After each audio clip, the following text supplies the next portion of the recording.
നമസ്കാരം. കലാകൗമുദി ഓൺലൈനിലേക്ക് സ്വാഗതം. ശശി തരൂർ അങ്ങനെ തോറ്റുമടങ്ങുന്ന ഒരാളല്ല.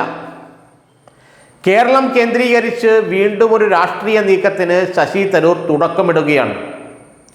UDFിൻ്റെ സാധ്യതകളെ, വരുന്ന നിയമസഭാ തെരഞ്ഞെടുപ്പിൽ UDFിൻ്റെ സാധ്യതകളെ ഇല്ലാതാക്കുന്ന രീതിയിലുള്ള ഒരു രാഷ്ട്രീയ സംവിധാനം കേരളത്തിൽ രൂപപ്പെടുത്തിയെടുക്കാനുള്ള നീക്കവുമായാണ് ശശി തരൂർ ഇപ്പോൾ മുന്നോട്ട് പോകുന്നത്.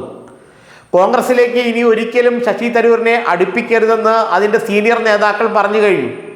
കെ മുരളീധരൻ, രാജ്മോഹൻ ഉണ്ണിത്താൻ തുടങ്ങിയവർ ഒരു കാരണവശാലും തരൂരിനെ ഇനി കോൺഗ്രസിലേക്ക് അടുപ്പിക്കരുതെന്ന് പരസ്യമായി തന്നെ ആവശ്യപ്പെട്ടു കഴിഞ്ഞു. രാജ്മോഹൻ ഉണ്ണിത്താൻ ഒരു പടി കൂടെ കടന്ന് കോൺഗ്രസിൻ്റെ പാർലമെന്ററി പാർട്ടി യോഗങ്ങളിൽ ശശി തരൂരിനെ വിളിക്കരുതെന്ന് വരെ പറഞ്ഞു. കാരണം തരൂർ കോൺഗ്രസിൻ്റെ രഹസ്യങ്ങളെല്ലാം മോദിക്ക് ചോർത്തിക്കൊടുക്കുമെന്നാണ് രാജ്മോഹൻ ഉണ്ണിത്താൻ കുറ്റപ്പെടുത്തിയത്, അല്ലെങ്കിൽ അദ്ദേഹം പറഞ്ഞത്. ഏതായാലും ലോക്സഭയിൽ ഇപ്പോൾ രാഹുൽ ഗാന്ധിക്ക് തൊട്ടു പിന്നിൽ ശശി തരൂർ ഇരിപ്പുണ്ടെന്നുള്ള സത്യമാണ്. പക്ഷേ കേരളം കേന്ദ്രീകരിച്ച് UDFിനെ തകർക്കാനുള്ള, അല്ലെങ്കിൽ UDFിൻ്റെ ശക്തി ക്ഷയിപ്പിക്കാനുള്ള ഒരു നീക്കത്തിന് ശശി തരൂർ തുടക്കമിടുന്നുണ്ടെന്നാണ് നമുക്ക് ഇപ്പോൾ ലഭിക്കുന്ന വിവരം. ആ നീക്കം യഥാർത്ഥത്തിൽ ഒരു കുറുമുന്നണിയായിരിക്കും. UDFിന് ബദലായി ഒരു കുറുമുന്നണി.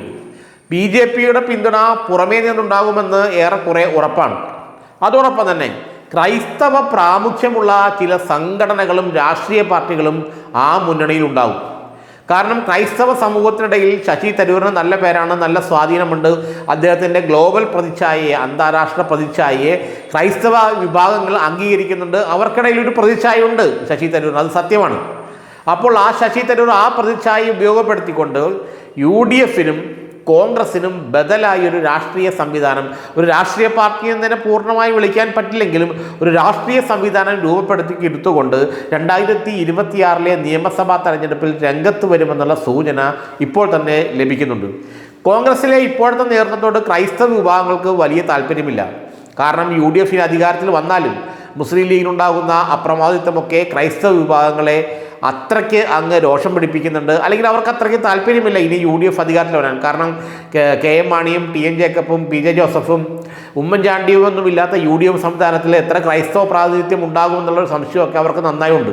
എന്നാൽ ശശി തരൂരിനെ അവർക്ക് താല്പര്യമുണ്ട്, അവർ അംഗീകരിക്കുന്നു. അതുകൊണ്ട് തന്നെ വരുന്ന ആഴ്ചകളിൽ കോട്ടയത്തെ 2 പ്രമുഖ ക്രൈസ്തവ പരിപാടികളാണ് മുഖ്യാതിഥിയായി ശശി തരൂർ പങ്കെടുക്കുന്നത്. ഒന്ന് CSI സഭയുടെ മധ്യ കേരള മഹാ ഇടവക യോഗത്തിലും പാലാ രൂപതയുടെ രജത ജൂബിലി ആഘോഷങ്ങളിൽ, അല്ലെങ്കിൽ ജൂബിലി ആഘോഷങ്ങളിലുമാണ് ശശി തരൂർ പങ്കെടുക്കുന്നത്. പാലാ രൂപതയുടെ ജൂബിലി ആഘോഷങ്ങളിലും പിണറായി വിജയനും ജോസ് കെ മാണിക്കൊപ്പമാണ് ശശി തരൂർ പങ്കെടുക്കുന്നത്. അതോടൊപ്പം തന്നെ CSI മഹാ ഇടവക, മധ്യ കേരള മഹാ ഇടവക യോഗത്തിൽ മുഖ്യാതിഥിയായിട്ടാണ് ശശി തരൂർ വരുന്നത്. അങ്ങനെ ക്രൈസ്തവ വിഭാഗങ്ങളുമായൊരു ബന്ധം സ്ഥാപിച്ചുകൊണ്ട് ഒരു കുറുമുന്നണി UDFിനെതിരെ ഉണ്ടാക്കിയെടുക്കാനുള്ള ശ്രമം ശശി തരൂർ ഇപ്പോഴേ തുടങ്ങിക്കഴിഞ്ഞു.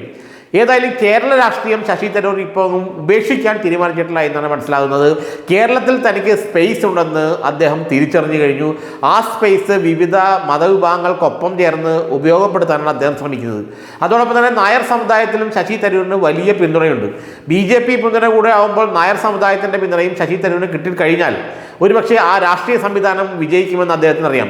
ക്രൈസ്തവ നായർ വിഭാഗങ്ങളും അതോടൊപ്പം തന്നെ ഈഴവ സമുദായത്തിലെ ഒരു വിഭാഗവും, അങ്ങനെ കോൺഗ്രസിലും CPMലുള്ള ഒരു വലിയൊരു വിഭാഗം ആളുകൾ ശശി തരൂരിനെ പിന്തുണയ്ക്കും. അതങ്ങനെ വരുമ്പോൾ UDFിനായിരിക്കും അതിൻ്റെ രാഷ്ട്രീയ പ്രത്യാഘാതം ഏറ്റവും കൂടുതൽ ഏറ്റുവാങ്ങേണ്ടി വരിക എന്നും തരൂരിനറിയാം. അതുകൊണ്ട് തന്നെ UDFിൻ്റെ സാധ്യതകളെ വരുന്ന തെരഞ്ഞെടുപ്പിൽ അസ്തമിപ്പിക്കാൻ ഉതകുന്ന തരത്തിലുള്ള ഒരു രാഷ്ട്രീയ സംവിധാനമാണ് അത്ര ഈ കുറുമുന്നണിയിലൂടെ ശശി തരൂർ രൂപപ്പെടുത്തിയെടുക്കുന്നത്. CPMന് സന്തോഷമുള്ള കാര്യമാണ്. കാരണം വെച്ചാൽ UDFിൻ്റെ അടിത്തറ ഒന്ന് ദുർബലപ്പെടുന്നത്, ക്ഷയിക്കുന്നത് CPMന് വളരെ സന്തോഷമുള്ള കാര്യമാണ്, BJPക്കും സന്തോഷമുള്ള കാര്യമാണ്. അതുകൊണ്ട് ശശി തരൂരിൻ്റെ കുറുമുന്നണി UDFിന് നേരെയുള്ള ഒരു ബ്രഹ്മാസ്ത്രമായിരിക്കുമോ എന്നാണ് ഇപ്പോൾ എല്ലാവരും ഉറ്റുനോക്കുന്നത്. ഏതായാലും ഒരു കുറുമുന്നണി, UDFിനെതിരെ തരൂരിൻ്റെ കുറുമുന്നണി വരുന്ന തെരഞ്ഞെടുപ്പിൽ ഉണ്ടാകുമെന്നുള്ള കാര്യത്തിൽ തർക്കമില്ല.